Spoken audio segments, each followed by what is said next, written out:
ಪಾದಯಾತ್ರೆ ಮಾಡ್ತಾ ಇರೋದು ಏನಕ್ಕೆ ಅಂದ್ರೆ ಇವರು ಜೆಡಿಎಸ್ ಬೆಲ್ಟು ರಾಮನಗರ, ಮಂಡ್ಯ, ಮೈಸೂರು ಇಲ್ಲಿ ಇರುವಂತ ಜೆಡಿಎಸ್ ಕಾರ್ಯಕರ್ತರನ್ನ ಬಿಜೆಪಿಯ ಬುಟ್ಟಿ ಒಳಗಡೆ ಹಾಕೊಂಡು ಅಲ್ಲಿ ಕುಮಾರಸ್ವಾಮಿನೂ ಮುಗಿಬೇಕು. ಇನ್ನೊಂದು ಕಡೆ ಕರ್ನಾಟಕಕ್ಕೆ ಧ್ವನಿ ಎತ್ತಿ ಹೋರಾಟ ಮಾಡ್ತಾ ಇರೋರು, ಕರ್ನಾಟಕಕ್ಕೆ ಆಗ್ತಾ ಇರುವ ಅನ್ಯಾಯದ ವಿರುದ್ಧ ಧ್ವನಿ ಎತ್ತಿರ್ತಕ್ಕಂಥ ನಮ್ಮ ಮುಖ್ಯಮಂತ್ರಿ, ಕರ್ನಾಟಕದಲ್ಲಿ ಉಳಿದಿರುವಂತ ಒಬ್ಬ ರಿಯಲ್ ಲೀಡರ್ ಅಂತ ಹೇಳಿದ್ರೆ ಸಿದ್ದರಾಮಯ್ಯನವರು.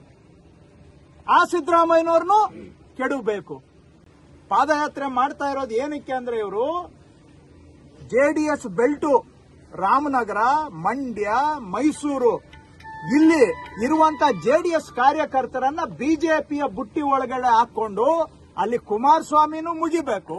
ಇನ್ನೊಂದು ಕಡೆ ಕರ್ನಾಟಕಕ್ಕೆ ಧ್ವನಿ ಎತ್ತಿ ಹೋರಾಟ ಮಾಡ್ತಾ ಇರೋರು, ಕರ್ನಾಟಕಕ್ಕೆ ಆಗ್ತಾ ಇರುವ ಅನ್ಯಾಯದ ವಿರುದ್ಧ ಧ್ವನಿ ಎತ್ತಿರ್ತಕ್ಕಂಥ ನಮ್ಮ ಮುಖ್ಯಮಂತ್ರಿ, ಕರ್ನಾಟಕದಲ್ಲಿ ಉಳಿದಿರುವಂತ ಒಬ್ಬ ರಿಯಲ್ ಲೀಡರ್ ಅಂತ ಹೇಳಿದ್ರೆ ಸಿದ್ದರಾಮಯ್ಯನವರು. ಆ ಸಿದ್ದರಾಮಯ್ಯನವ್ರನ್ನು ಕೆಡಬೇಕು.